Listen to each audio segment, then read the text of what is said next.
Musique dramatique en fond, images d'archives des Obama souriants, puis un fondu vers des titres sensationnels comme Rumeurs dévoilées et Vérité sur le mariage. Bonjour à tous et bienvenue sur Expérience de vie, où l'on explore les histoires vraies qui façonnent nos icônes. Imaginez, un couple qui semble parfait, un amour forgé dans le feu de l'histoire américaine, sous les projecteurs du monde entier. Michelle Obama, à 60 ans, n'est plus seulement la première dame élégante et résiliente, elle est une femme qui brise les chaînes du silence. Pendant des décennies, les rumeurs ont tourbillonné autour de son mariage avec Barack Obama. Infidélité présumée, tensions cachées, une union idyllique qui masquait peut-être des tempêtes intimes. Et si, aujourd'hui, Michelle confirmait enfin certaines de ses ombres, rétablissant la vérité sur leur vie à la Maison-Blanche, sur les défis qu'ils ont affrontés ensemble? Dans cette vidéo, on plonge au cœur de ces mythes brisés. On remonte aux racines humbles de Michelle à Chicago, à l'enfance nomade de Barack entre Hawaï et l'Indonésie, à leur rencontre fatidique dans un cabinet d'avocats. On décrypte les rumeurs de la thérapie de couple aux échos d'une relation passée avec Sheila Yager, avec des faits solides tirés de sources publiques fiables, comme le livre Becoming de Michelle ou la biographie Rising Star de David Garrow. Pas de ragots vides, seulement des analyses objectives qui révèlent la force d'un couple qui a surmonté l'adversité. Préparez-vous à du suspense, des anecdotes exclusives et une leçon d'amour authentique. À 60 ans, Michelle Obama ne se contente plus de sourire, elle parle, et le monde écoute. Restez jusqu'à la fin pour une recommandation spéciale sur une autre histoire choc. Si vous êtes prêt à voir au-delà des apparences, aimez déjà et abonnez-vous pour ne rien rater. Allons-y.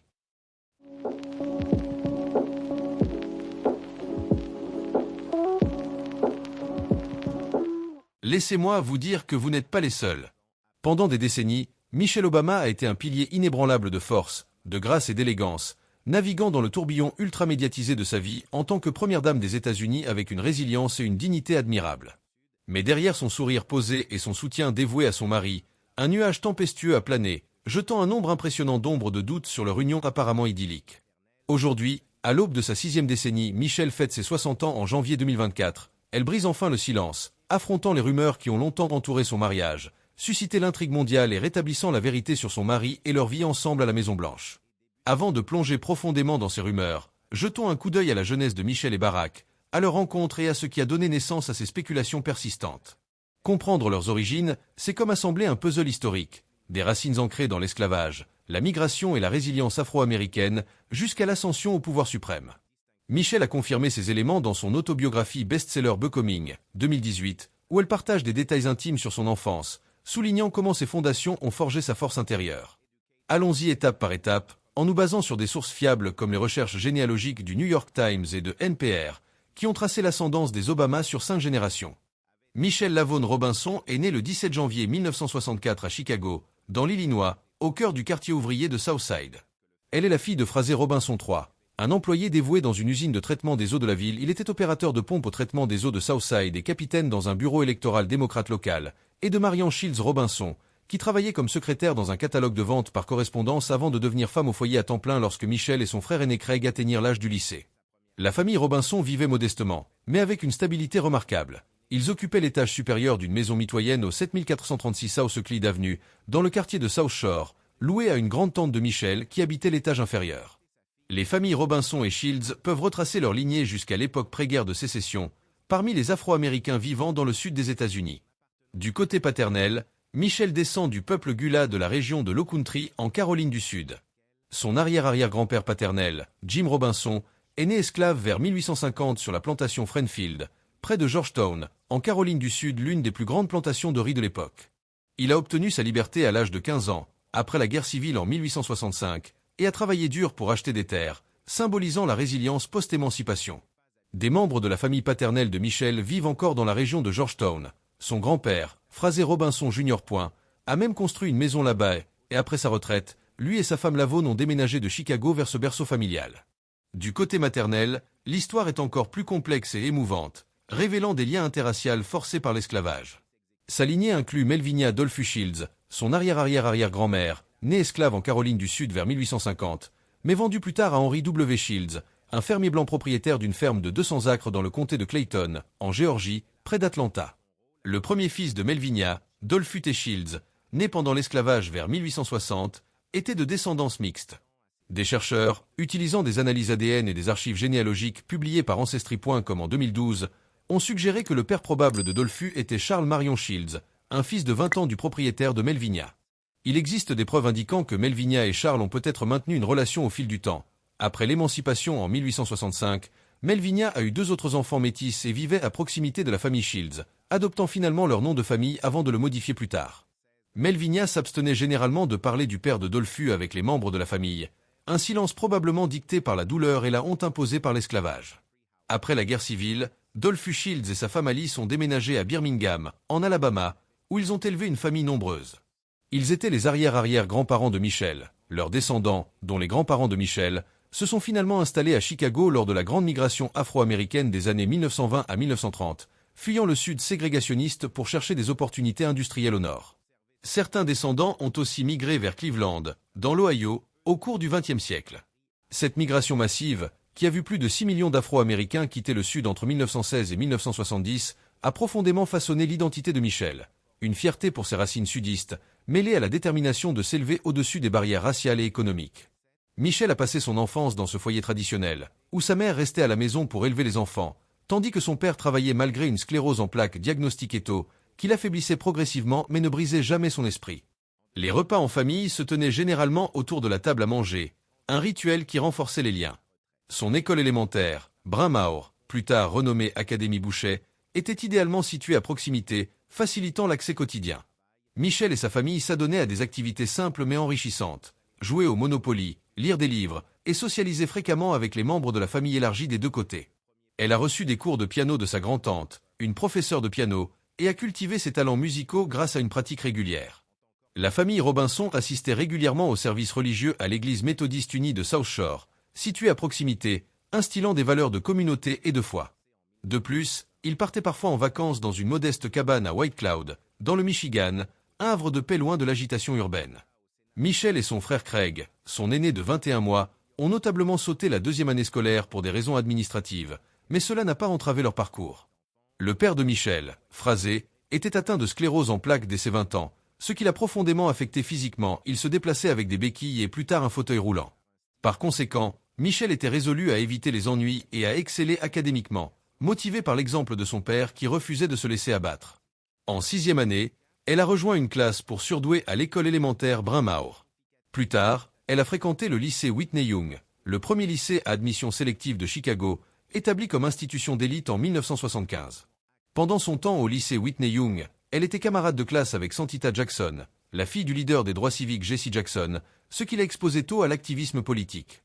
Le trajet entre la maison de sa famille dans le South Side et le Near West Side, où se trouvait l'école, représentait 3 heures aller-retour en transport en commun, un périple épuisant qui forgeait son caractère.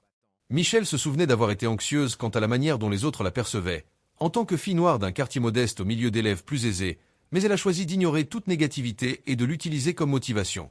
Elle a évoqué des expériences de discrimination de genre en grandissant, notant des moments où les gens préféraient demander des nouvelles de la vie de son frère aîné plutôt que la sienne, reflétant les stéréotypes persistants sur les rôles genrés dans les familles afro-américaines. Malgré cela, Michel a maintenu une place sur le tableau d'honneur pendant toute sa scolarité, s'est inscrite à des cours de niveau avancé, a été membre actif de la Société nationale des honneurs, National Honor Society, et a occupé le poste de trésorière du conseil étudiant. Elle a terminé son éducation secondaire en 1981 en tant que 2e élève de sa classe de finissant, un accomplissement qui ouvrait les portes d'un avenir brillant. Après l'obtention de son diplôme, comment pensez-vous que la carrière de Michel a commencé ? Son parcours éducatif et professionnel est un témoignage de détermination face aux obstacles systémiques. Encouragé par son frère Craig, qui avait brillamment étudié à Princeton, Michel a décidé de s'inscrire à l'université de Princeton en 1981.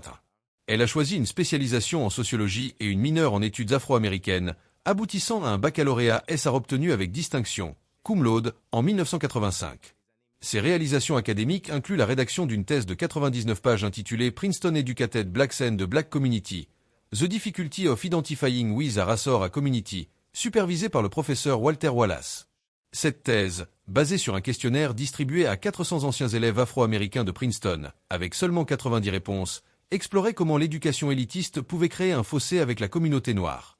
Les conclusions de Michel ne correspondaient pas à son hypothèse initiale. Elle avait supposé que les diplômés noirs maintiendraient des liens forts avec leur communauté malgré les avantages socio-économiques, mais les réponses révélaient un sentiment d'aliénation croissant. Plusieurs de ses enseignants du lycée avaient tenté de la décourager d'y postuler, la mettant en garde contre le fait de viser trop haut en tant que jeune noire de milieu modeste. Mais Michel était déterminé à prouver ses capacités. Le fait d'avoir un frère qui avait obtenu son diplôme de Princeton en 1983 a peut-être aidé dans le processus d'admission, mais c'est sa propre excellence qui l'a porté. À Princeton, elle se sentait submergée lors de sa première année, attribuable au fait qu'aucun de ses parents n'avait terminé l'université et à son manque d'exposition à un environnement universitaire majoritairement blanc et aisé. La mère d'une colocataire blanche a même tenté de faire réaffecter sa fille en raison de la race de Michel, un incident qui a mis en lumière les tensions raciales latentes sur le campus. C'est à Princeton que Michel a commencé à être plus consciente de son appartenance ethnique.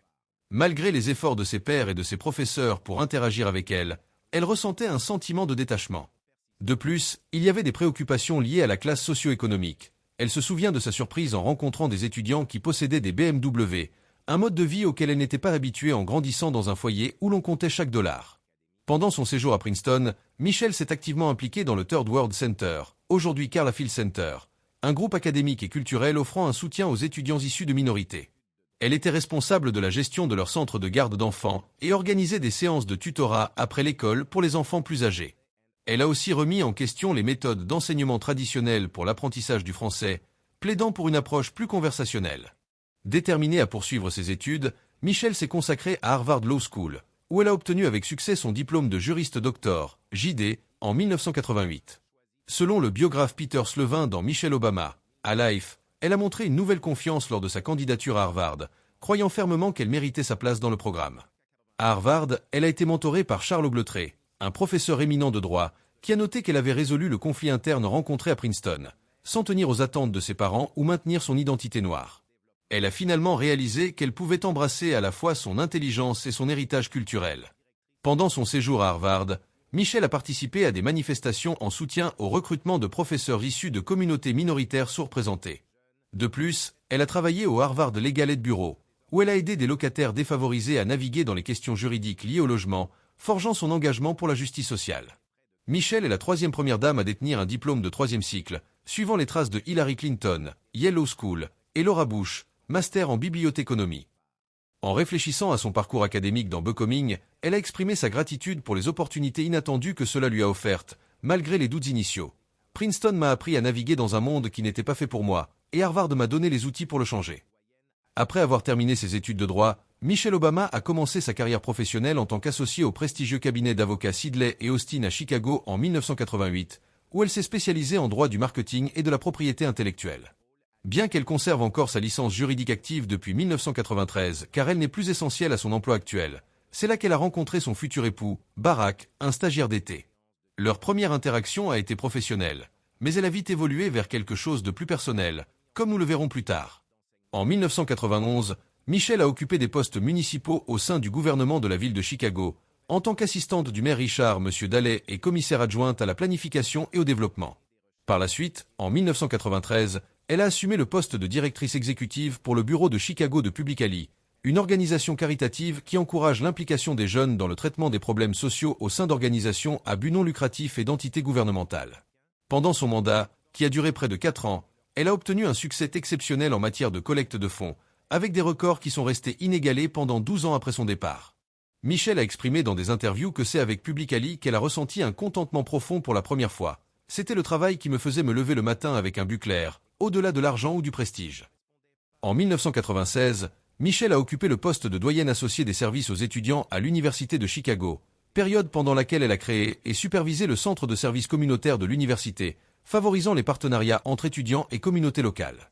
En 2002, elle a pris un rôle à l'Université des hôpitaux de Chicago, maintenant UChicago Medicine, où elle a d'abord servi comme directrice exécutive des affaires communautaires. En mai 2005, elle a été promue au poste de vice-présidente des affaires communautaires et externes de l'institution, un rôle qui impliquait de développer des programmes pour réduire les disparités de santé dans les quartiers défavorisés de Chicago. Pendant la campagne primaire de 2008, elle a maintenu son rôle à l'hôpital mais a réduit ses heures à temps partiel pour consacrer plus de temps à ses filles et soutenir la campagne politique de son mari. Par la suite, elle a décidé de faire une pause temporaire dans son emploi. D'après les déclarations de revenus du couple en 2006, ses gains ont été déclarés à 273 600 $ grâce à son poste aux hôpitaux de l'Université de Chicago.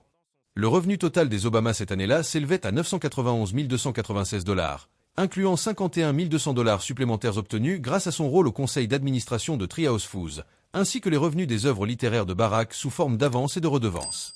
Michelle a siégé en tant que membre rémunéré du conseil d'administration de Treehouse Foods Inc., un important fournisseur de produits pour Walmart, jusqu'à ce qu'elle mette fin à sa participation peu de temps après que son mari ait annoncé sa candidature à la présidence. Lors d'une critique virulente des pratiques de travail de Walmart lors d'un forum de l'AFL-CIO à Trenton, dans le New Jersey, le 14 mai 2007, la position de Michelle contre la société est devenue claire, un geste qui soulignait son engagement pour les droits des travailleurs. De plus, elle a occupé un poste au conseil d'administration du Chicago Council on Global Affairs, élargissant son influence internationale. En 2021, l'ex-première dame a annoncé sa transition progressive vers la retraite, malgré sa participation continue aux campagnes politiques. Elle a exprimé son intention de réduire sa charge de travail pour consacrer plus de temps à son époux et à des projets personnels, comme la production de contenu via IG Ground Productions, la société de production qu'elle gère avec Barack. Sa carrière n'a pas seulement été une ascension professionnelle, elle a été un modèle de service public, influençant des millions par son focus sur l'équité et l'empowerment. Avant d'aller plus loin, examinons la jeunesse de Barack. La vie de Barack, tout comme celle de Michelle, est un tapestry d'influences multiculturelles qui ont façonné son vision du monde. Barack Hussein Obama II est né le 4 août 1961 au Kapiolani Medical Center for Women and Children à Honolulu, Hawaï, faisant de lui le seul président né en dehors des 48 États contigus. Sa mère était une Américaine de 18 ans, Stanley Ann Dunham, issue d'une famille du Midwest avec des ancêtres d'origine anglaise, galloise, allemande, suisse et irlandaise. Une recherche menée en 2007 a révélé que son arrière-arrière-grand-père, Falmouth Kearney, avait émigré de Moneygall, en Irlande, aux États-Unis en 1850. De plus, une étude réalisée par Ancestry.com en juillet 2012 a suggéré une forte possibilité que Dunham soit lié à John Ponch, un esclave africain vivant dans la colonie de Virginie au XVIIe siècle, un lien qui ajoute une couche inattendue à l'héritage mixte d'Obama. Son père, Barack Obama Sr., était un Kényan de 27 ans appartenant à la tribu Luo, originaire de Nyangoma Kojlo. Le nom de famille Obama dérive de son héritage Luo, signifiant né de quatrième ordre dans la tradition. Les parents de Barack se sont rencontrés en 1960 lors d'un cours de langue russe à l'université d'Hawaï à Manoa, où son père poursuivait ses études en tant qu'étudiant étranger bénéficiant d'une bourse.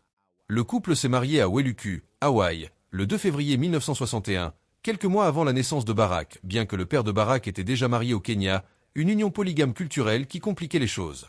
À la fin du mois d'août 1961, peu de temps après sa naissance, Barack et sa mère ont déménagé à l'université de Washington à Seattle, où ils ont résidé pendant un an. Pendant cette période, le père de Barack a terminé son baccalauréat en économie à Hawaï, obtenant son diplôme en juin 1962.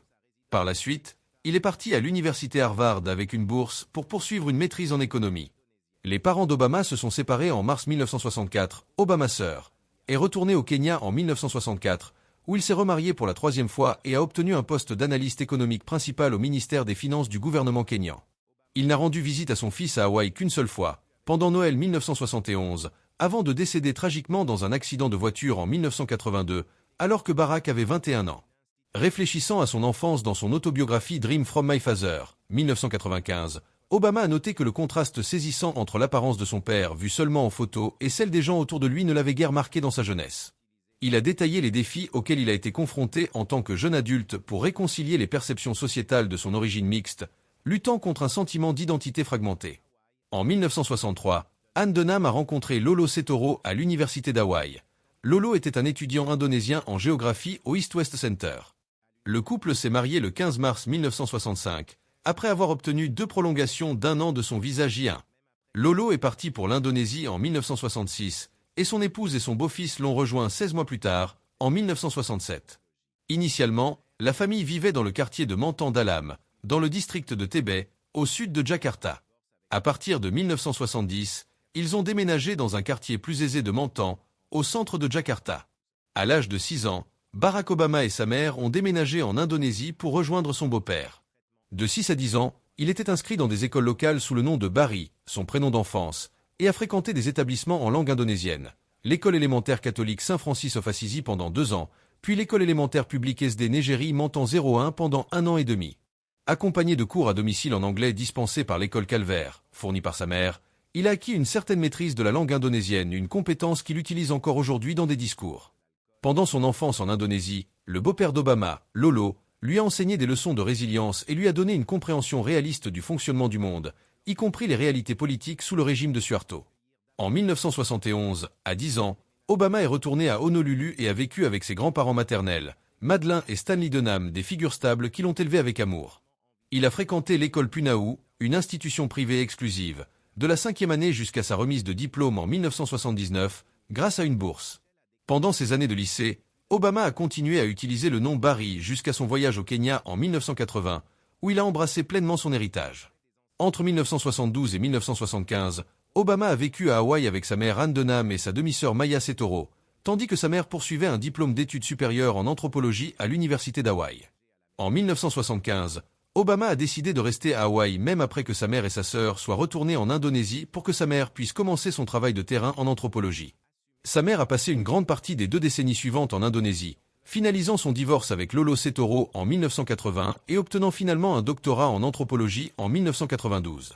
Tragiquement, elle est décédée en 1995 à Hawaï après un traitement infructueux pour un cancer des ovaires et de l'utérus. Pendant son séjour à Honolulu, Obama a exprimé par écrit que l'opportunité offerte par Hawaï de s'engager avec diverses cultures dans une atmosphère harmonieuse avait considérablement façonné ses perspectives, servant de fondement au principe qu'il chérissait le plus, l'unité humaine au-delà des divisions. Cependant, il a aussi révélé avoir consommé de l'alcool, de la marijuana et de la cocaïne pendant son adolescence comme un moyen d'échapper aux interrogations sur son identité raciale mixte. De plus, Obama était affilié à la Chum Gang, une référence familière à un groupe d'amis qui se réunissaient pour consommer de la marijuana, un aveu franc dans Dream from My Father qui humanise son parcours vers la maturité. Cette enfance nomade, Hawaï, Indonésie, influence multiculturelle a doté Barack d'une empathie globale rare, qui se manifesterait plus tard dans sa carrière politique. Mais avant cela, sa rencontre avec Michelle allait changer tout. Michelle a rencontré Barack Obama chez Sidley et Austin LLP, un cabinet d'avocats où ils étaient parmi les rares Afro-Américains présents. Certaines sources suggèrent qu'ils n'étaient que 2, bien que d'autres employés de la même ethnie travaillaient dans des départements séparés. En 1988, Michelle, alors associate junior de 25 ans, a été chargée de guider Barack, un stagiaire d'été de 28 ans encore étudiant à Harvard Law School. Leur première interaction a eu lieu lors d'un déjeuner d'affaires, suivi de leur participation à un rassemblement d'une organisation communautaire où Barack a fait une impression positive durable sur Michelle par son charisme et son engagement. Michelle avait exprimé à sa mère son intention de se concentrer uniquement sur sa carrière avant de rencontrer Barack. Elle craignait les distractions romantiques dans un monde professionnel impitoyable. Leur premier rendez-vous consistait à regarder le film de Spike Lee The Right Thing en 1989, un choix qui reflétait leurs intérêts communs pour les questions raciales et sociales. Selon Barack dans Dream from My Father, leur attraction mutuelle au début provenait de leurs caractéristiques contrastées. Michelle ayant eu une éducation stable dans un foyer à 2 parents, tandis qu'il avait une enfance plus aventureuse et instable. Malgré les différences, leur connexion intellectuelle et émotionnelle était immédiate. Leur mariage a eu lieu le 3 octobre 1992 à Chicago, lors d'une cérémonie intime à la Trinity United Church of Christ, suivie d'une réception modeste. Avant cela, le couple a affronté des défis. Après une fausse couche, Michelle a eu recours à la fécondation in vitro pour concevoir leur fille Malia Anne, née le 4 juillet 1998, et Natasha, surnommée Sacha, née le 10 juin 2001. Ces luttes pour la parentalité ont renforcé leurs liens, comme Michelle l'a partagé dans Becoming, soulignant les peurs et les joies de construire une famille sous pression publique naissante. La carrière politique de Barack Obama se caractérise par une série de réussites novatrices et d'impacts considérables sur la politique américaine. Après Harvard Law School, où il a obtenu la distinction d'être le premier président afro-américain de la Harvard Law Review en 1990, Barack a commencé comme organisateur communautaire à Chicago de 1985 à 1988, travaillant avec les églises locales pour aider les communautés touchées par la désindustrialisation et la pauvreté. Cette expérience, décrite dans Dream from My Father, l'a ancré dans les réalités quotidiennes des Américains ordinaires. Son aventure en politique a commencé en 1996 lorsqu'il a réussi à obtenir un siège au Sénat de l'État de l'Illinois, représentant le 13e district. Pendant son mandat au Sénat de l'État, 1997 à 2004, Obama s'est concentré sur l'amélioration des prestations de santé, la promotion des initiatives d'éducation de la petite enfance et le plaidoyer pour des réformes au sein du système de justice pénale. Son approche pragmatique et articulée lui permettait de collaborer efficacement avec des personnes de diverses affiliations politiques. Il a sponsorisé plus de 300 lois, dont une sur l'éthique gouvernementale. En 2004, Barack Obama a connu une augmentation significative de sa stature politique après son discours clé à la Convention nationale démocrate à Boston. Il n'y a pas une Amérique libérale et une Amérique conservatrice, il y a les États-Unis d'Amérique. Ce discours a catapulté sa reconnaissance nationale, aboutissant à sa candidature réussie au Sénat américain plus tard cette même année. Il a vaincu le républicain Alan Kay avec 70% des voix, devenant le 3e afro-américain élu au Sénat depuis la Reconstruction. En tant que sénateur, 2005 à 2008, Obama a concentré ses efforts sur la rédaction de mesures visant à améliorer la transparence du gouvernement, a augmenté les avantages pour les anciens combattants et a plaidé pour la non-prolifération nucléaire. Il a aussi co-sponsorisé la loi Lugar-Obama sur le contrôle des armes en 2005. La campagne présidentielle d'Obama en 2008 a été d'une importance historique, axée sur les thèmes de l'espoir et du changement Yes We Can. Son message a trouvé un écho auprès d'un large éventail d'électeurs, attirant notamment les jeunes, les minorités et les indépendants. Le 4 novembre 2008, il a marqué l'histoire en devenant le 44e président des États-Unis, avec 53% des voix contre John McCain, la première fois qu'un Afro-Américain accède à la plus haute fonction. Pendant sa présidence, 2009 à 2017, des lois importantes telles que l'Affordable Care Act, Obamacare, 2010, conçues pour étendre la couverture santé à des millions d'Américains non assurés, ont été promulguées. De plus, la loi Dodd-Frank, 2010, une législation majeure visant à réglementer Wall Street et à prévenir de futures crises financières, a également été adoptée sous son mandat.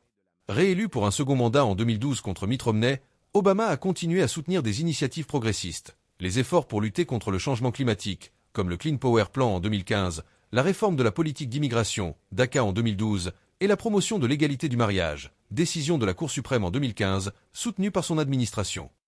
En politique étrangère, il a mené à bien la mission qui a conduit à l'élimination d'Oussama Ben Laden en 2011, et a joué un rôle clé dans la sécurisation de l'accord nucléaire iranien, JCPOA, en 2015.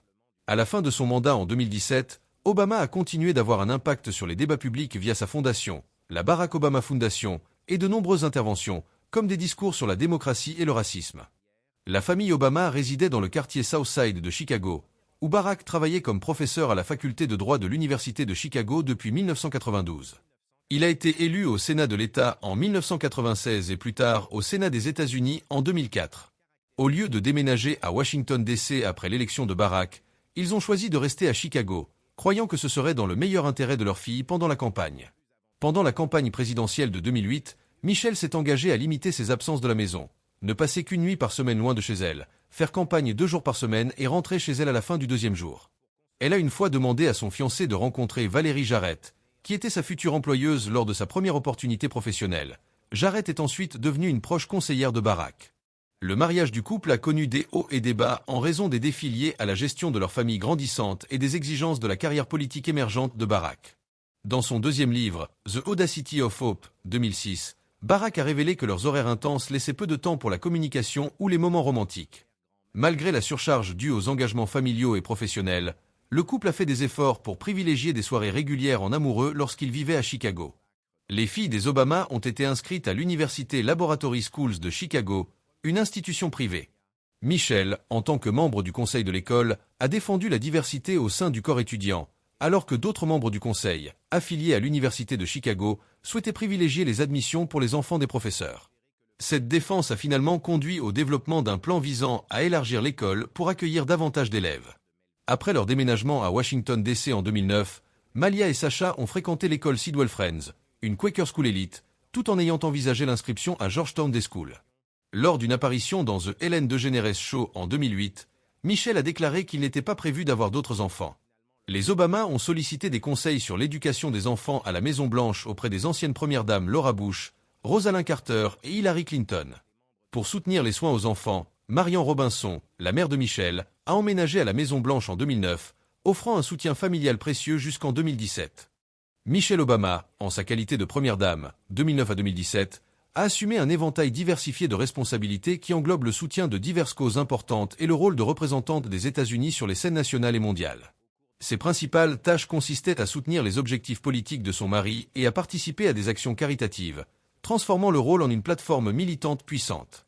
Elle a lancé l'initiative Let's Move en 2010 pour lutter contre l'obésité infantile, en promouvant des habitudes alimentaires saines et l'exercice régulier, une réponse à des statistiques alarmantes où un enfant sur 3 était en surpoids. Cette campagne a mobilisé les écoles, les entreprises et les familles, aboutissant à des changements dans les menus scolaires et des partenariats avec des chaînes comme Walmart pour des aliments plus sains. De plus, Michelle a dirigé le programme Joining Force en collaboration avec la Dr Jill Biden, visant à aider les familles militaires, les anciens combattants et le personnel militaire actif, en facilitant l'emploi et l'éducation pour plus de 2,5 millions de militaires et vétérans. En outre, elle a soutenu l'éducation grâce à la mise en œuvre du programme Richigay en 2014, qui avait pour objectif de motiver les jeunes à poursuivre des études supérieures et un développement professionnel, en encourageant les inscriptions au collège et en luttant contre les mythes sur l'accès à l'enseignement supérieur. L'initiative Let Girls Learn, lancée en 2015 avec Barack, a mis en lumière les opportunités éducatives pour les adolescentes à l'échelle internationale, s'attaquant aux obstacles comme les mariages précoces et la pauvreté, et aidant plus de 60 millions de filles dans le monde. Michelle Obama a également assumé les responsabilités de maîtresse de maison pour les événements officiels, gérant les fonctions sociales et cérémonielles de la Maison-Blanche avec élégance, des dîners d'État aux fêtes de Noël thématiques. Ses discours et son engagement médiatique, comme son apparition virale au Carpool Karaoke avec James Corden en 2016, ont renforcé l'impact de ses efforts militants. Elle a planté le premier jardin potager de la Maison-Blanche depuis Eleanor Roosevelt, symbolisant son engagement pour la santé. Au total, ces initiatives ont touché des millions, comme le note la bibliothèque présidentielle Obama, en se basant sur des rapports officiels. Malgré la forte connexion et le respect mutuel qu'ils partagent, il y a eu des rumeurs occasionnelles d'infidélité et de possibles séparations dans le couple de Barack et Michelle Obama. À 60 ans, Michelle a ouvertement discuté de ses défis dans des interviews et son podcast Michelle Obama Podcast, 2020, confirmant qu'ils ont suivi une thérapie de couple pour renforcer leur lien. Dans une entrevue avec Oprah Winfrey en 2018, elle a partagé « Le mariage n'est pas un conte de fées, c'est du travail dur. Nous avons eu des moments où nous nous demandions si nous allions y arriver. » Cette franchise souligne leur dévouement l'un envers l'autre et leurs efforts conjoints pour surmonter les difficultés, y compris les tensions dues au voyage incessant de Barack et aux pressions de la parentalité. Avant d'épouser Michelle, Barack Obama a eu une relation amoureuse importante qui a suscité à la fois des spéculations et des débats. Le livre Rising Star, The Making of Barack Obama, 2017, de David Garrow révèle que Barack a été impliqué dans une relation avec Sheila Miyoshi Yager dans les années 1980, alors qu'il était organisateur communautaire à Chicago. Yager, aujourd'hui professeur au Oberlin College, s'est souvenu de leur lien émotionnel fort, mentionnant qu'ils partageaient un espace de vie. Cette relation proche a suscité des soupçons selon lesquels Barack aurait pu être impliqué avec Yager au début de sa relation avec Michelle. Selon Garrow, Barack a demandé Yager en mariage à 2 reprises, en 1986 et 1987, mais elle a refusé chaque fois, en raison de sa jeunesse, elle avait 24 ans, et des préoccupations de sa famille sur les implications raciales et politiques. Leur relation s'est terminée en 1987. Alors que Barack se concentrait sur ses ambitions politiques et que Yager s'installait en Corée du Sud pour des études. Peu de temps après leur séparation, Barack a rencontré Michelle Robinson en 1989, une rencontre qui a eu un impact profond sur sa vie.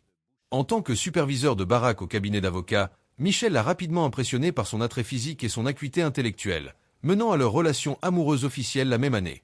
Le récit a pris une direction plus controversée lorsqu'Yager est revenu aux États-Unis en 1990 pour occuper un poste à l'université Harvard.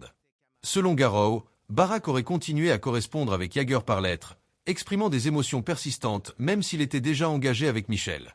Yager a avoué avoir rencontré Barack de manière sporadique pendant cette période, ce qui a conduit à des insinuations d'infidélité. Néanmoins, en 1991, Yager avait tourné la page, entamant une nouvelle relation et se mariant en 1992. Ces rencontres rapportées et la correspondance entre Barack et Yager ont alimenté de nombreuses spéculations concernant sa fidélité, particulièrement amplifiées par la publication du livre de Garrow en 2017.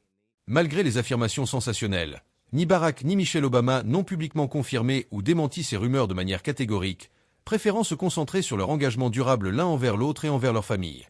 Michelle a abordé les rumeurs d'infidélité de manière générale dans Becoming, notant que les voyages et les tentations font partie de la vie publique, mais que leur amour est ancré dans le respect mutuel.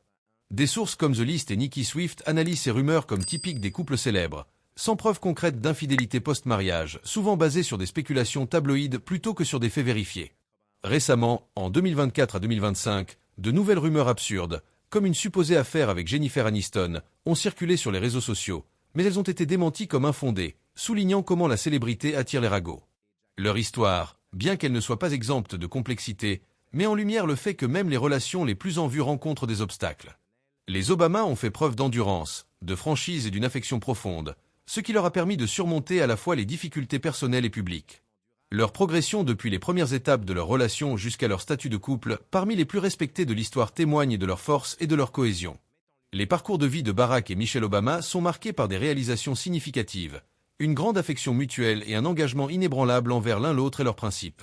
Leur impact durable sert d'inspiration à d'innombrables personnes dans le monde entier, démontrant que le leadership authentique et l'amour peuvent triompher des obstacles les plus redoutables. Malgré les rumeurs persistantes et un examen public intense, les Obama restent un symbole d'optimisme, de force et du potentiel transformateur inhérent à un engagement indéfectible et à la solidarité. Quelles sont vos pensées? Faites-le nous savoir dans les commentaires ci-dessous. Si vous avez apprécié cette vidéo, n'oubliez pas de liker, de vous abonner à la chaîne Expérience de vie et d'activer la cloche des notifications pour ne rater aucune de nos explorations inspirantes. Votre soutien nous aide à continuer à partager ces histoires vraies qui changent des vies. Et pour une autre plongée dans les secrets des puissants, je vous recommande vivement notre vidéo récente sur le divorce de Poutine, une affaire pleine de rebondissements géopolitiques et personnels qui a secoué le Kremlin. Lien dans la description. Regardez-la juste après celle-ci.